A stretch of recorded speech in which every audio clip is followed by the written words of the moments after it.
नमस्कार, clean news UP में आपका स्वागत है और वक्त हो चला है दिन भर की सभी ताज़ा खबरों का। यूपी में 7,000 करोड़ रुपए का अनुपूरक बजट पेश। सदन में वित्त मंत्री बोले 3,000 करोड़ युवाओं को रोजगार देने में खर्च होंगे, कर्मचारियों का मानदेय भी बढ़ेगा।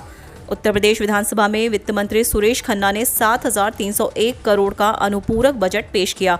उन्होंने कहा कि इसमें 3,000 करोड़ रुपए युवाओं के रोजगार पर खर्च होंगे। बजट में आशा वर्कर, चौकीदारों, ग्राम प्रहरी, आंगनबाड़ी, रोजगार सेवक, प्रांतीय रक्षक दल, रसोइया समेत विभिन्न संभाग में काम कर रहे कर्मचारियों का मानदेय बढ़ाने का जिक्र भी किया गया। अधिवक्ताओं के लिए भी स्पेशल बजट लाया जा रहा है। गन्ना किसानों के बकाया का भुगतान किया जाएगा। विस्तृत बजट गुरुवार को सदन में पेश किया जाएगा। इसके बाद इस पर चर्चा होगी। संभल से सपा सांसद पर देशद्रोह का केस।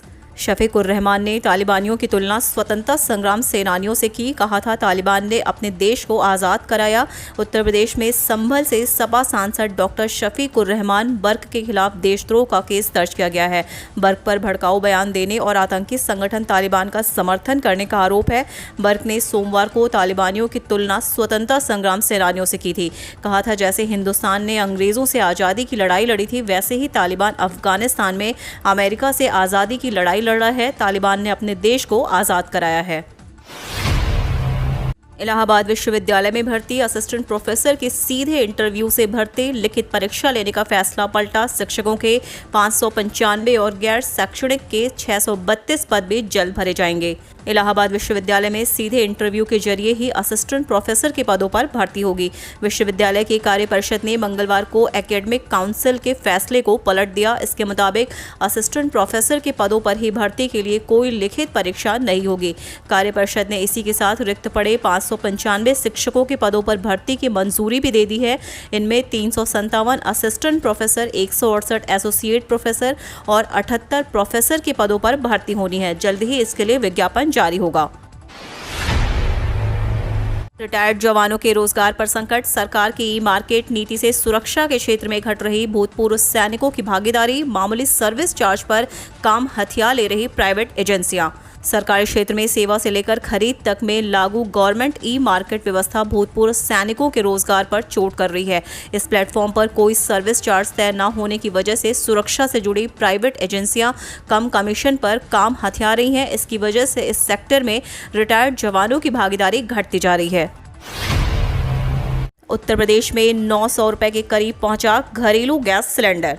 पहले से महंगाई की मार झेल रही जनता पर सरकारी तेल कंपनियों ने एक और बोझ डाल दिया है। घरेलू गैस सिलेंडर 25 रुपये महंगा कर दिया गया है। इसके बाद लखनऊ में इंडियन गैस सर्विस सेंटर पर 14.2 किलोग्राम वाला गैस 897.50 रुपये का हो गया है। अभी तक यह गैस 872.50 रुपये में मिल रहा है। पहले से पेट्रोल डीजल की महंगाई से जूझ रही आम जनता को एक और बड़ा झटका लगा है। इससे पहले इंडियन ऑयल ने कमर्शियल गैस सिलेंडर के रेट भी बढ़ाए थे। उस समय 19 किलो कमर्शियल गैस सिलेंडर के दाम 73.5 रुपए बढ़ाया गया था। 1 जुलाई के बाद घरेलू गैस सिलेंडर के रेट भी बढ़े हैं। 2021 के 8 महीनों में अब तक गैस सिलेंडर के दाम 163.50 रुपए बढ़े हैं। दिसंबर में लखनऊ में गैस सिलेंडर का रेट 734 रुपए था, लेकिन अब वह 900 रुपए के करीब पहुंचने वाला है। प्राइमरी स्कूलों के शिक्षकों के पारस्परिक तबादले पूरे वर्ष होंगे।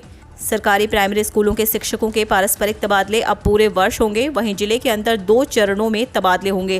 पहले शिक्षकों की मांग पर तबादले किए जाएंगे और इसके बाद समायोजन होगा। इसके लिए अगस्त से ही आवेदन लेने की योजना है। बीते दिनों बेसिक शिक्षा विभाग की बैठक में इस पर सहमति बन गई है। बेसिक शिक्षा राज्य मंत्री डॉक्टर सतीश चंद्र द्विवेदी की अध्यक्षता में हुई बैठक में ये निर्णय लिया गया। पिछले वर्ष सरकार ने अंतर जनपदीय तबादलों में पारस्परिक सहमति से तबादले भी किए। इसमें लगभग 10,000 शिक्षकों ने आवेदन किया था।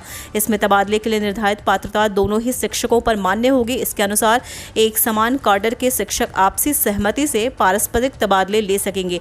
ये तबादले ऑफलाइन किए जाएंगे। जानिए कौन है यूपी के रहने वाले ब्रायन, जिनके हुनर पर फिदा हुए पूर्व सीएम अखिलेश यादव। देश भर में छोटे लोहिया नाम से मशहूर जनेश्वर मिश्र के जन्मदिन पर समाजवादी पार्टी द्वारा निकाली गई साइकिल यात्रा में 30 किलोमीटर साइकिल चलाने वाले नोएडा के 12 वर्षीय छात्र ब्रायन अवाना खूब चर्चा में है। उत्तर प्रदेश के पूर्व मुख्यमंत्री और समाजवादी पार्टी के राष्ट्रीय अध्यक्ष अखिलेश यादव ने प्रोत्साहित किया। अखिलेश यादव ने लखनऊ में मुलाकात के दौरान ब्रायन अवाना की जमकर सराहना की। उन्होंने ब्रायन से यह भी कहा कि वह अपना हौसला इसी तरह बरकरार रखे और भविष्य में भी साइकिल चलाते रहे। अखिलेश यादव से मुलाकात के दौरान समाजवादी पार्टी के नेता राहुल अवाना, दिनेश अवाना, निशांत कहराना और सक्षम अवाना भी मौजूद। उत्तर प्रदेश में 1 सितंबर से खुलेंगे कक्षा 1 से 5 तक के सभी स्कूल, आदेश जारी। कोरोना संक्रमण की वजह से प्रभावित शिक्षा व्यवस्था अब फिर पटरी पर तेजी से लौटने लगी है।